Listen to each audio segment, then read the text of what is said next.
Selamat datang di channel Anita Rahman Chan. Dukung channelku ya dengan cara subscribe, like, comment, and share sebanyak-banyaknya ya. Satu lagi, bunyikan loncengnya agar kalian dapat update terbaru dari novelku. Terima kasih. Episode 15. Abian telah sampai di apartemen Vania. Memencet bel secara berulang. Vania membuka pintu apartemennya. Wajahnya seketika senang ketika melihat Abian ada di depan pintunya. Tapi Abian langsung mencekram leher Vania. "Abian?" Vania memukul lengan Abian. Dia kesusahan untuk bernapas. Abian terus mendorong tubuh Vania hanya dengan cengkramannya. "Kenapa kamu mengatakan itu kepada Aneska? Kenapa?" teriak Abian. Vania tidak bisa menjawab. Wajahnya mulai memerah. Dia memukul lengan Abian dengan tenaga seorang wanita yang tidak seberapa menurutnya. Abian melepaskan cengkramannya dari leher Vania. Gadis itu terbatuk-batuk, merasakan sakitnya lehernya. "Katakan padaku, kenapa kamu melakukan ini?" teriak Abian lagi. "Melakukan apa maksud kamu?" Vania berpura-pura tidak mengerti dengan yang diucapkan Abian. "Jangan berpura-pura." Abian kembali mendorong tubuh Vania ke dinding. "Aku melakukan ini hanya ingin meminta pertanggungjawaban dari kamu. Apa salah?" Vania berujar dengan suara yang nyaring. "Tanggung jawab kamu bilang." Abian kembali mendekati Vania. "Pada saat melakukan itu, siapa yang menyerahkan ke aku? Kamu kan?" "Aku menolak, tapi jawaban kamu bukti cinta kita," seru Abian. "Tapi, kamu melakukannya juga kan? Sekarang aku minta pertanggungjawaban dari kamu atas perbuatanmu," saut Vania ketus. Abian mengeluarkan ponselnya. "Berapa nomor rekening kamu?" tanya Abian. "Aku tidak membutuhkan uang dari kamu. Aku hanya ingin menjadi istri kamu," ujar Vania memeluk Abian. Abian menepis tangan Vania. "Aku tidak sudi memperistri kamu." "Tapi kenapa Abian? Apa bedanya aku dengan Aneska?" ujar Vania lagi. "Kamu dan dia sangat berbeda. Istriku menjaga kehormatannya, tapi kamu tidak." "Aku melakukan ini karena cinta," saut Vania menangis. "Itu bukan cinta, tapi itu nafsu. Mulai detik ini, kamu telah aku pecat dari Basam Group," ujar Abian tegas. "Tidak Abian," Vania menangis. "Aku akan memberikan 10 miliar untuk mempertanggungjawabkan kejadian yang pernah kita lakukan." Abian segera berlalu. Dia akan mendapatkan nomor rekening Vania dari bagian admin di perusahaannya. Vania menangis sejadi-jadinya. "Dia atau aku tidak akan bisa memiliki kamu. Kamu telah membuatku menjadi monster. Tunggu pembalasanku," teriak Vania. Abian masuk ke mobilnya dan menghubungi nomor orang suruhannya. Dia mendapatkan informasi kalau istrinya ada di kantor Pak Dudu. Abian segera menuju kantor pengacara. Pak Dudu masih setia mendengarkan keluh kesah kliennya. Dia yakin Abian akan datang dengan segera. Menurutnya, ini kesempatan untuk pria parubaya itu menyelesaikan masalah yang tengah dihadapi kliennya. Abian tiba di kantor pengacara pada pukul 8 malam. Security membawanya ke ruangan Pak Dudu. Melihat ada Abian membuat Aneska tambah menangis. "Sayang." Abian menghampiri istrinya yang tengah duduk di sofa berhadapan dengan Pak Dudu. "Aku benci kamu," ujar Aneska menangis. "Pak, apapun yang dikatakan istri saya, jangan dengarkan.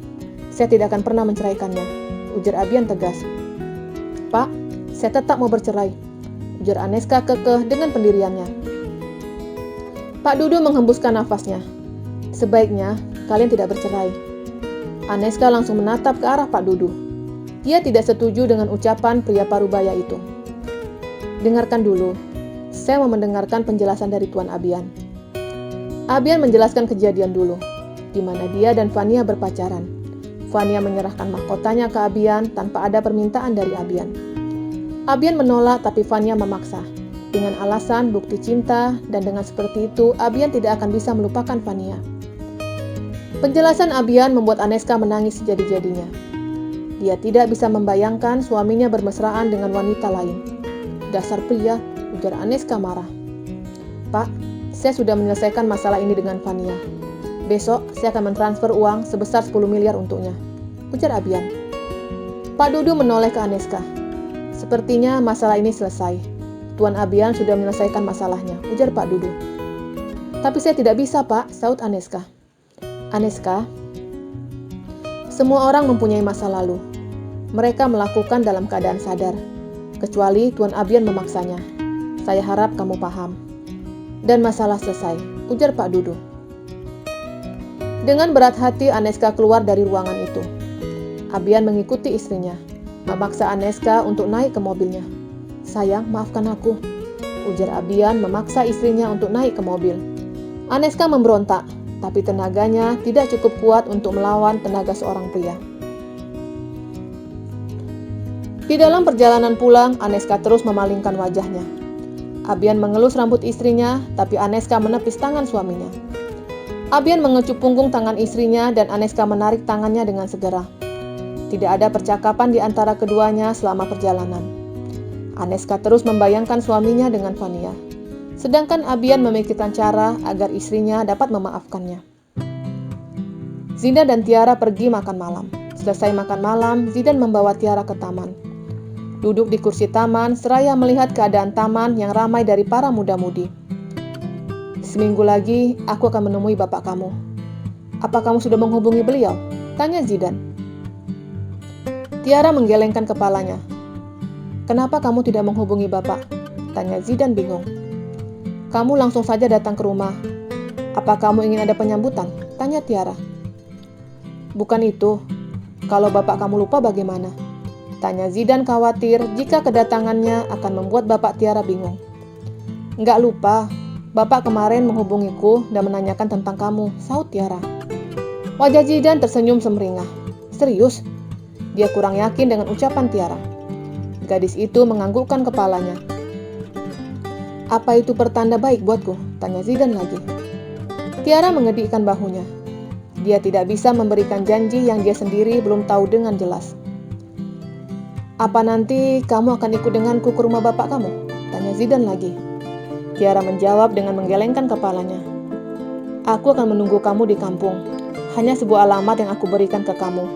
Semoga kamu tidak kesasar," ujar Tiara. Zidan mengerutkan dahinya berpikir. "Apa ini juga salah satu syarat?" tanya Zidan lagi. "Benar sekali. Bapak bilang kamu tidak harus pergi sendiri ke rumahku. Bapak ingin kamu datang dengan kerabat ataupun keluarga kamu," jelas Tiara. "Baiklah. Aku akan pergi dengan Tuan Abian dan Dr. Arif. Kalau keluargaku aku tidak punya. Bagaimana?" Zidan membutuhkan jawaban dari Tiara. "Terserah kamu saja." Setelah menikmati suasana malam, Tiara minta pulang. "Pulang yuk. Aku besok masuk pagi," ajak Tiara. "Oke, Tuan Putri." Ucapan Zidan membuat Tiara tersenyum. Dia senang dengan perlakuan Zidan yang sangat lembut kepadanya. Di dalam perjalanan, Zidan kembali bertanya ke Tiara. "Jika kita nanti menikah, apa kamu akan tetap bekerja?" tanya Zidan seraya menyetir. "Iya dong, aku sangat menyukai profesiku. Tidak mudah bagiku untuk mendapatkan gelar sebagai seorang perawat," jelas Tiara. "Kalau aku tidak mengizinkan bagaimana?" Tiara langsung menoleh ke Zidan. "Maksud kamu?" "Kamu tahu, Aneska juga dilarang Tuan Abian untuk bekerja. Dan mungkin aku akan melakukan hal yang sama," jelas Zidan. "Jangan dong. Aku tidak ingin bakatku hilang begitu saja," sahut Tiara. "Memang benar. Tapi maksud para suami itu sebenarnya baik. Contohnya Tuan Abian. Beliau tidak ingin Aneska letih dan melupakan tugasnya sebagai seorang istri," jelas Zidan lagi. "Sebaiknya jangan memikirkan ini dulu, tapi pikirkan bagaimana cara kamu menghadapi bapak minggu depan. Aku ingatkan, bapak tidak suka apa yang bertele-tele. Jadi, jangan salah dalam berkata-kata." Ucapan Tiara membuatnya Zidan ciut. Melihat wajah dan kumis tebal Pak Minto membuatnya keder. Apalagi jika ada perkataannya yang salah. Bisa-bisa rencananya batal. Di rumah sakit, Tami dan Aldo masuk malam, begitupun dengan Dimas. Mereka bertemu di kantin. "Bagaimana nontonnya?" tanya Dimas dengan melahap makan malamnya. "Aku tadi nonton film horor," sahut Tami. "Wah, pasti si cowok sengaja memilih film itu, biar kamu ketakutan terus dipeluknya," timpal Aldo. "Salah. Tadi tidak ada film romantis, yang ada film action dan horor. Jadi kami sepakat menonton film horor," sahut Tami. "Dan kamu dipeluknya?" timpal Dimas. "Enggak. Dia hanya menyerahkan tangannya untuk aku pegang, tapi aku tidak memegang tangannya. Aku mencubiti lengannya sampai luka," jelas Tami tersenyum lucu membayangkan lengan Jack yang penuh luka dan merah. "Wah, ngeri banget kamu. Ngomong-ngomong, siapa pria itu?" Tanya Aldo penasaran. Ada deh. Kalau memang aku dan dia menjalin hubungan, akan aku kenalkan ke kamu, sahut Tami. Terus, bagaimana dengan Dokter Arif? Tanya Dimas. Aku dan Dokter Arif tidak ada hubungan apapun. Aku menghormatinya karena beliau dokter yang baik dan pengertian, jelas Tami. Tapi menurutku Dokter Arif menaruh perasaan denganmu, ujar Dimas seraya menyeruput minumannya. Benar yang dikatakan Dimas. Dokter Arif menaruh perhatian dan perasaan denganmu, timpal Aldo. Ah, itu hanya pemikiran kalian saja. Aku tidak merasakan hal seperti itu, sahut Tami yang tidak ingin memikirkan itu lebih jauh. Oke, kalau kamu tidak merasakan hal itu, tapi ada baiknya jangan memberi harapan ke Dokter Arif, ujar Dimas lagi. Harapan? Tanya Tami bingung. Iya, harapan. Kamu pasti meminta Dokter Arif membelikan kebaya, benar kan? Tanya Aldo. Tami menepuk kepala temannya dengan sedotan. Enak aja. Aku tidak pernah meminta sama Dokter Arif. Tapi pada saat itu Dokter Arif memilih kemeja batik couple. Jadi dia memaksaku untuk memakai kebaya itu. Jelas Tami. Aldo dan Dimas saling pandang. Nah, benar. Dokter Arif suka dengan kamu. Ada baiknya kamu mulai jaga jarak dengannya. Kalau memang kamu sedang menjalin hubungan dengan pria itu, ujar Dimas. Benar. Kasihan Dokter Arif kalau tahu kamu hanya mempermainkannya. Tapi kalau kamu main dua, ya silahkan, ujar Aldo. Tami kembali menepuk jidat Aldo, tapi sekarang dengan sendok. Kalau aku hilang ingatan bagaimana? Gerutu Aldo memegang dahinya yang kena tepuk sendok. Kalian tahu nggak? Ujar Tami. Enggak, sahut Dimas dan Aldo bersamaan. Kadang aku perhatikan dia sekilas seperti Dokter Arif, ujar Tami. Nah, itu artinya kamu juga suka dengan Dokter Arif, sahut Dimas. Bukan seperti itu, ucapan Tami disela Aldo.